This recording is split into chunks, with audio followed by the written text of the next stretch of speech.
2021 সালের 21শে জুলাই 34 বছরের বামদুর্গ তাসের ঘরের মতো ভেঙে পড়েছে মাস দুয়েক আগেই।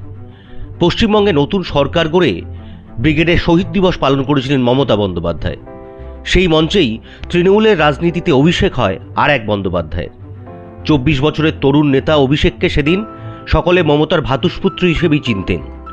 সময়ের সঙ্গে সঙ্গে তৃণমূলের অন্দরে তার ক্ষমতা বেড়েছে। সমান্তরালে ক্রমশ প্রকট হয়েছে দলের অন্দরে নবীন প্রবীণের দ্বন্দ্ব। 15 বছর পর দল যখন ক্ষমতাচ্যুত হলো, তখন ময়নাতদন্ত করতে বসে অনেকে বলছেন তৃণমূলে মমতার তৈরি মিডিল অর্ডারে ধসের বীজও সেখানেই নিহিত ছিল। প্রবীণ নবীনের মধ্যে ভারসাম্য রক্ষার ব্যর্থতাতেই মমতার দুর্গের পতন অনিবার্য হয়ে উঠেছিল। দলে নবীনরা যত মাথা তুলেছেন, নতুন সংস্কৃতি দলের সঙ্গে যত সম্পৃক্ত হয়েছে, ততই একে একে গুরুত্ব হারিয়েছেন প্রবীণ নেতারা, চির ধরেছেন সংগঠনে। আর তাতেই তৃণমূলের পরাজয় বলে ধারণা অনেকে। ঠিক কার জন্য হারল তৃণমূল? কে সেই ঘরের শত্রু বিভীষণ?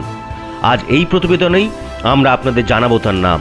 তবে তার আগে এই ধরনের নানান প্রতিবেদন শুনতে সাবস্ক্রাইব করুন আমাদের চ্যানেল দূরবীনে দুনিয়া, ফলো করুন আমাদের ফেসবুক পেজও। 1998 সালের 1 জানুয়ারি পথ চলা শুরু করেছিল তৃণমূল। মমতার সঙ্গে সেদিন কংগ্রেস ছেড়ে বেরিয়ে এসেছিলেন মুকুল রায়, জ্যোতিপ্রিয় মল্লিক, সুদীপ বন্দ্যোপাধ্যায়, শোভনদেব চট্টোপাধ্যায়, সুব্রত বক্সী, মদন মিত্র, পার্থ চট্টোপাধ্যায়, ফিরহাদ হাকিমরা। পরে যোগ দেন শিশির অধিকারী, শুভেন্দু অধিকারীও। টানা 1 দশক ধরে ক্ষমতাসীন বাম সরকারের বিরোধিতায় এই সমস্ত নেতাদের গুরুত্বপূর্ণ ভূমিকা ছিল।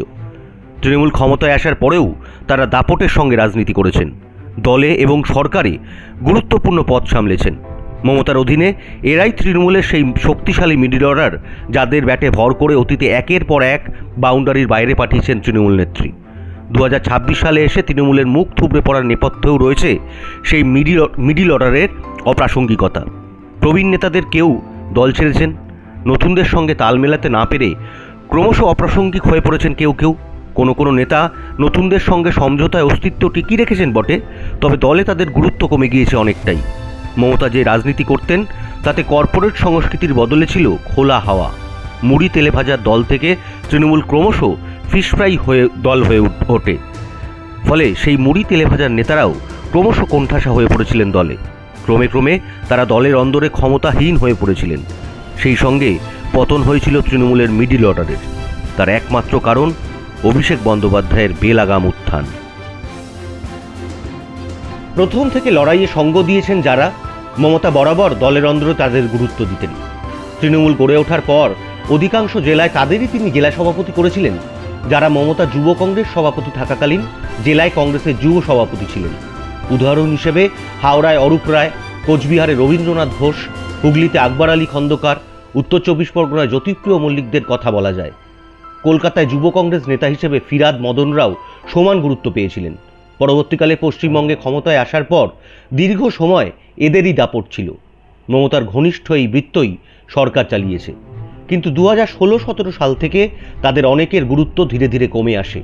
ব্যক্তিগত জীবনের সঙ্গে রাজনীতিকে মিশিয়ে ফেলায় মন্ত্রিসভার বৈঠকে প্রকাশ্যে শোভন চট্টোপাধ্যায়কে তিরস্কার করেছিলেন মমতা। জানতে চেয়েছিলেন শোভন পার্টি করতে চান না প্রেম করতে চান। সেই ঘটনার কিছু পরেই 2018 সালে দল ছাড়েন শোভন। মেয়র এবং মন্ত্রীপদ থেকেও ইস্তফা দিয়েছিলেন তিনি। তারপর থেকে সক্রিয় রাজনীতির সঙ্গে শোভনের দূরত্বই থেকেছে। বিজেপিতে গিয়েও তিনি স্বচ্ছন্দ বোধ করেননি। কিন্তু তৃণমূলের অনেকেই মনে করেন শোভনের প্রস্থানে তৃণমূল লাভবান হয়নি, বরং ক্ষতি হয়েছে। সম্প্রতি অবশ্য শোভন তৃণমূলে ফিরেছেন, কিন্তু তার আর আগের সেই গুরুত্ব নেই। 2011 সালে অভিষেক তৃণমূলের রাজনীতিতে প্রবেশের পর যুবা নামে একটি সংগঠন তৈরি করা হয়েছিল। অভিষেক ছিলেন সেই সংগঠনের সভাপতি। তবে তার সমান্তরালে তৃণমূলের যুব সংগঠনও ছিল, তার মাথায় ছিলেন শুভেন্দু। অনেকের মতে তখন থেকেই অভিষেকের সঙ্গে তার সংঘাতের পরিসর তৈরি হয়ে গিয়েছিল। সময় যত এগিয়েছে তার তত বেড়েছে। অভিষেক তৃণমূলের যুব সংগঠনের সভাপতি হওয়ার পর আর যুবার অস্তিত্ব ছিল না। দলে ক্রমশ ক্ষমতার শীর্ষে উঠতে শুরু করেছিলেন অভিষেক। 2021 সালের বিধানসভা নির্বাচনের পর তৃণমূলের সর্বভারতীয় সাধারণ সম্পাদকের পদে বসানো হয় তাকে। তার অনেক আগে থেকেই অবশ্য দলের দ্বিতীয় সর্বোচ্চ নেতা হিসেবে অলিখিত পরিচিতি তিনি আদায় করে নিয়েছিলেন। মমতার পর তৃণমূলে তার কথাই সবচেয়ে বেশি মান্যতা পেতে শুরু করে। তারপরে যত দিন গিয়েছে দলের অন্দরে অভিষেকের ক্ষমতা তত বেড়েছে। তার রাজনৈতিক দর্শনের সঙ্গে তৃণমূলের প্রবীণ নেতাদের রাজনৈতিক দর্শনের সংঘাত বেঁধেছে, কিন্তু তারা পিছু হটতে বাধ্য হয়েছেন, কখনো কখনো স্বয়ং মমতার হস্তক্ষেপে, আবার কখনো স্বেচ্ছায়।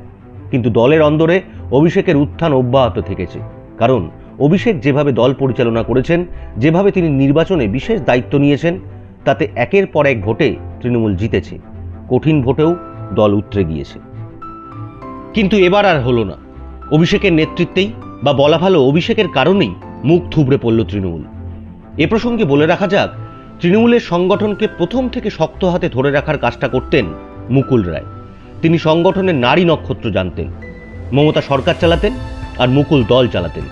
তৃণমূলের ব্লক স্তরের নেতাদের নামও জানতেন তিনি। ভোটের সময় সঙ্গে মানচিত্র নিয়ে ঘুরতেন। সেই মানচিত্রে সবুজ, হলুদ, লাল রঙে চিহ্নিত করা থাকত লোকসভা বা বিধানসভার আসন। মুকুল বলতেন, সবুজ কেন্দ্রগুলিতে তৃণমূলের জয় নিশ্চিত, হলুদে অনিশ্চিত, লালে হতে পারে পরাজয়। অধিকাংশ ক্ষেত্রেই সেই ভবিষ্যৎবাণী মিলে যেত। এহেন মুকুল দলের শীর্ষ নেতৃত্বের সঙ্গে টানাপোড়েনের মধ্যেই 2017 সালে তৃণমূল ছাড়েন, পরে বিজেপিতে যোগ দেন। অনেকের মতে তৃণমূলের সংগঠনে সবচেয়ে বড় ধাক্কা লেগেছিল মুকুলের দলত্যাগে। অভিষেকের উত্থানের পর দলে মুকুলের গুরুত্ব কমে গিয়েছিল। তৃণমূলের একাধিক সূত্রের দাবি, 2016 সালের ভোটের আগেই তিনি বিজেপিতে যেতে চেয়েছিলেন, কিন্তু বিজেপির এক শীর্ষ নেতার পরামর্শে দলে থেকে গিয়েছিলেন। তবে দলত্যাগ অনিবার্য হয়ে পড়েছিল। মুকুল যোগ দেওয়ার পর 2019 সালের ভোটে অন্যতম সেরা ফল করেছিল বিজেপি, কিন্তু সেই হার থেকে শিক্ষা নিয়ে 2021 সালের বিধানসভা ভোটে ঘুরে দাঁড়িয়েছিল তৃণমূল। সেই ভোটে ব্যর্থ হয়েছিলেন মুকুল। কালক্রমে তিনি ফেরেন তৃণমূলে, কিন্তু যিনি ফিরেছিলেন তিনি মুকুলের ছায়া মাত্র। অভিষেকের কারণেই তৃণমূলে লাগে আরও বড় ধাক্কা। শুভেন্দুর মধ্যে 2019 সাল থেকেই অভিষেক বিরোধিতা প্রকট হচ্ছিল। 2020 সালের ডিসেম্বরে তিনি বিজেপিতে যোগ দেন। তবে তার আগে তৃণমূলের সাংগঠনিক সংস্কার হয়েছিল।